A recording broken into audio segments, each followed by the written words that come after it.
matin. Aujourd'hui, je vais faire mon petit scooter check V3. Donc, je l'avais fait il y a pas longtemps en disant ouais, le prochain, je le referai dans longtemps. Mais vu que j'ai pété ma fourche, bah, il y a pas longtemps, bah, du coup, je vais vous montrer ce que j'ai changé 4 trucs. Allez, c'est parti. Alors, on commence avec les poignées Fazen bleu turquoise ou bleu clair pour ceux qui préfèrent. Donc, c'est voilà, j'aime bien. Ils sont très à l'aise. Moi, je vous les conseille. Mais prenez plutôt des Audi si vous pouvez. Ensuite, la barque est un petit peu rouillée parce que ça fait longtemps que je l'ai. Et je la laisse dans un coffre dehors, donc c'est pour ça que elle prend pas l'eau ni rien, mais voilà, du coup ça la rouille un petit peu.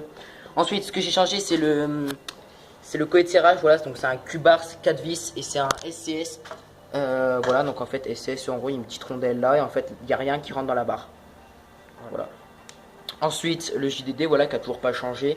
En passant par là, si vous cassez votre barre, parce que vous avez une barre qui est nickel et que vous la cassez, et que du coup vous arrivez à la réparer, et du coup elle est plus petite, si vous passez en SS, ça va vous la regrandir. Donc du coup, moi, là, elle est passée nickel. Parce que du coup, dans un fait du moment, il l'avait cassé et il l'a recoupé et après il a remis à SS. Voilà, donc là c'est nickel. Ensuite, la fourche que j'ai changée, voilà, de ma couleur que j'aimerais, enfin que j'ai toujours aimé. Et que voilà, enfin j'ai une fourche SCS oisée, couleur oisée. Voilà.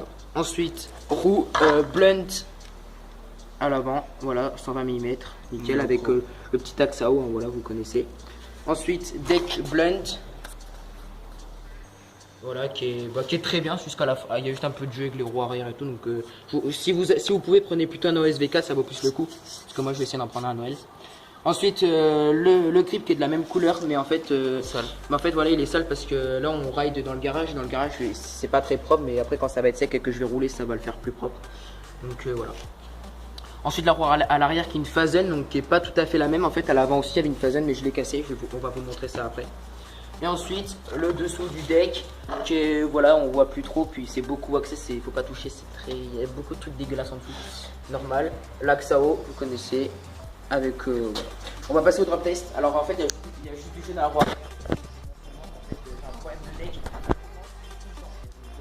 J'ai une commande de 30 €, moi il me reste 4. RIP partout. C'est juste à l'avant, enfin juste à l'arrière. À l'avant il n'y a pas de jeu. Si on tape comme ça il n'y a vraiment pas de jeu. Donc voilà, sinon ma trotte elle est nickel. Donc voilà. Comme je disais, je vous conseille tout ce que j'ai sur ma trotte, à part le deck. Prenez plus un AOS V4, ça vaudra plus le coup. Voilà. Et maintenant Thomas va vous montrer la roue RIP. Une Fazen. Voilà. En fait on voit peut-être pas, mais ça se voit. elle est fissurée là partout. Attendez, fissurée, oui. Attendez, partout en fait. À part un endroit. Et c'est là je crois. Ouais, c'est là. Ici. Elle est pas fissurée. Donc en fait si on casse ce truc, on peut enlever le truc de la roue en fait. Donc, voilà. Elle est fissurée. Voilà. Et elle fait un bruit chelou, on est d'accord. Voilà, donc j'espère que mon petit scooter check V3 vous a plu. Et voilà, et bah n'hésitez pas à lâcher un like comme d'habitude. Et moi je vous dis à bientôt. Bonne fois.